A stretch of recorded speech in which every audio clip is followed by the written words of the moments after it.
गौशालाओं में हो रही लापरवाही को लेकर योगी सरकार अब सख्त है। शनिवार को आजमगढ़ के सर्किट हाउस में गौ रक्षा आयोग उत्तर प्रदेश के सदस्य रमाकांत उपाध्याय ने पशुपालन विभाग के अधिकारियों तथा संगठन के पदाधिकारियों संग बैठक की, जिसमें मुख्यमंत्री जन सहभागिता योजना अंतर्गत किसानों से गौ पालन कराने पर बल दिया। सुनिए मीडिया से प्रेस कॉन्फ्रेंस करते हुए गौ रक्षा आयोग उत्तर प्रदेश के सदस्य रमाकांत उपाध्याय ने क्या कुछ कहा। अभी हम लोग पूरे उत्तर प्रदेश में माननीय मुख्यमंत्री जी के जो निर्देश हैं उनको लेके सभी जिलों में जा रहे हैं। तो उसमें जो गौशालाओं में हमारा गौवंश है, जो निराश्रित गौवंश जिसको कहा जाता है, प्रत्येक गौशाला में गौशालाएँ अच्छी बने, गाय उसमें एक एक गाय की चिंता हो।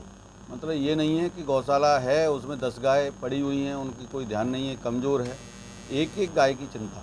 तो आज वो जो निराश्रित रूप में गौशालाओं में माननीय मुख्यमंत्री जी ने इसको एक प्रायोरिटी पे लेकर कि गौवध नहीं हो, तस्करी नहीं हो और कत्ल खाने पुनः आते ही आते बंद कर दिए थे। पूरे सबसे बड़ा एक बजट जो है गाय के लिए वो दे रहे हैं। लेकिन क्या है कि अभी किसान वो गाय किसान की है, लेकिन उसको गौमूत्र और गोबर पे उसको काम करने की ज़रूरत है। उसकी हमने प्लान बनाई है, क्योंकि किसान को हम मुख्यमंत्री जन सहभागिता के अंतर्गत गौशाला से गाय देंगे, उसका जो पैसा है वो किसान को देंगे और साथ में एक सब्सिडी पे 16,200 और आगे पीछे भी हो जाती हैं उसकी रेटें कंपनियां दे रही हैं। वो बायोगैस एक छोटी फैक्ट्री के रूप में किसान के यहाँ लगवा देंगे, तो किसान पे कोई गाय रखने का कोई लोड नहीं रहेगा, उसका आर्थिक रूप से कोई नुकसान नहीं होगा, क्यों सरकार उसको पैसा देगी।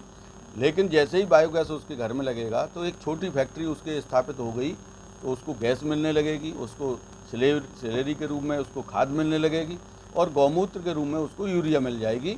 और जैसे ही ये काम होगा तीनों का लाभ उसको मिलेगा आर्थिक रूप से, और फिर उसके बाद में उसके घर की बीमारियाँ दूर होंगी और उसका जो उत्पादन होगा विषमुक्त उत्पादन, जो जहर नहीं होगा उसमें। आज खेती से लेके हम लोग सब मर रहे हैं और WHO की रिपोर्ट है कि 2030 तक भारत की आधी आबादी को कैंसर हो जाएगा। क्या होगा? देश बचेगा नहीं।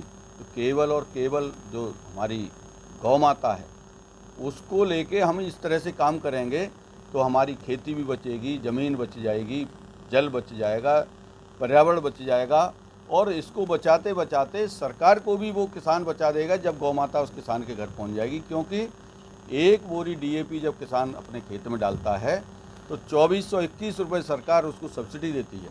ऐसे यूरिया में 2100 रुपये के लगभग सब्सिडी देती है। एक बड़ा अमाउंट सरकार को भी बच जाएगा। तो ऐसी ये गौ माता जिसके लिए हमने प्लान बनवाई है, यहाँ इस जिले का भी प्लान तैयार कराया है अभी बैठक में। अभियान चलाया जाता है, गौ तस्करियों पे कार्रवाई भी होता है, इसके बाद डर नहीं रहता, लगातार गौ तस्करी चलती रहती है हर जिले में, हर जगह डर नहीं रहता। आप लोग जागरूकता भी करते हैं, तो कहाँ कमियाँ छूट जाती है? देखिए, वैसे तो आप जब हिसाब लगाएंगे तो पूरे जब से माननीय योगी जी महाराज की सरकार बनी है, तस्करी नाम मात्र के लिए, इसलिए सड़कों पर गाय दिखती है, इसलिए गौशालाओं में गाय है।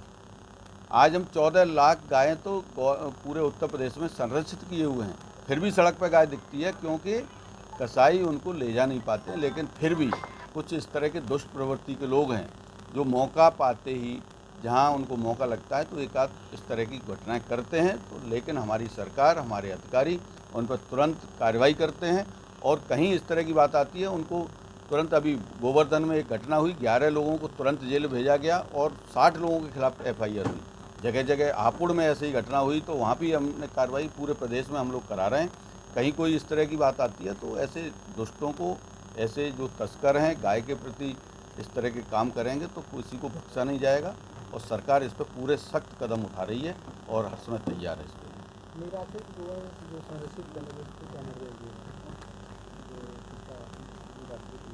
ऐसा है कि इस समस्या के स्थायी समाधान की हम लोग योजना बना रहे हैं, क्योंकि किसान पर कोई पाबंदी नहीं। किसान जैसे सरकार ने एक गांव का प्रधान, सचिव और वहां का चौकीदार, इसको ये दिया हुआ है कि गांव से अगर कोई गाय छोड़ता है तो उसके ऊपर FIR कराए।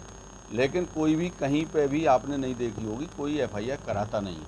तो ये क्रम लगातार चलता रहता है। सरकार गौशालाएँ नई नई बना रही है, बनाती है, फिर और भर जाती है, फिर दूसरी बनाती है, तो ये क्रम लगातार चल रहा है। लेकिन इससे काम चलने वाला नहीं है। हम लोगों ने गाय के गौमूत्र और गोबर पर काम करना शुरू किया है। जब ये उसका गौमूत्र और गोबर उपयोगी जैसे ही किसान समझ जाएगा, इससे उसकी खेती हो रही है, उसका पैसा बच रहा है, तो उसके बाद ये जो आने वाली समस्याएं हैं, सड़क पर दिखने वाली समस्या है, सड़क छोड़िए, गौशालाओं में भी गौवंश नहीं रहेगा। और ये आगे की प्लानिंग हम लोग जो गाय छोड़ देते हैं, रखना नहीं चाहते हैं, तो उनके लिए क्या कहना चाहेंगे? वही मैं अभी जो बताया है, ये आगे छोड़ेंगे भी तो गौशाला में खाली जगह होगी, क्योंकि हम सरकार जो किसान गाय को ले जाएगा, हम उसको 50 रुपये गौशाला से जो ले जाएगा उसको देंगे। तो आगे जब हमारी गौशाला खाली होगी, नई बनानी नहीं पड़ेगी, कोई फिर भी मिलती है तो वो गौशाला चली जाएगी, फिर किसान को दे देंगे, किसान उससे गोबर गौमूत्र का प्रयोग करते हुए सरकार को पैसे बचा देगा। ये चक्र है पूरा। तो उस चक्र में न सरकार को कोई दिक्कत होगी और गौवंश सड़क पर देखेगा, वो गौशाला जाएगा, गौशाला से किसान के घर जाएगा, किसान पैसा बचा के सरकार के पैसे बचा देगा। तो ये पूरा जब चक्र चलेगा और फिर आगे ये समस्याएं रहेंगी नहीं, बिल्कुल स्थायी समाधान।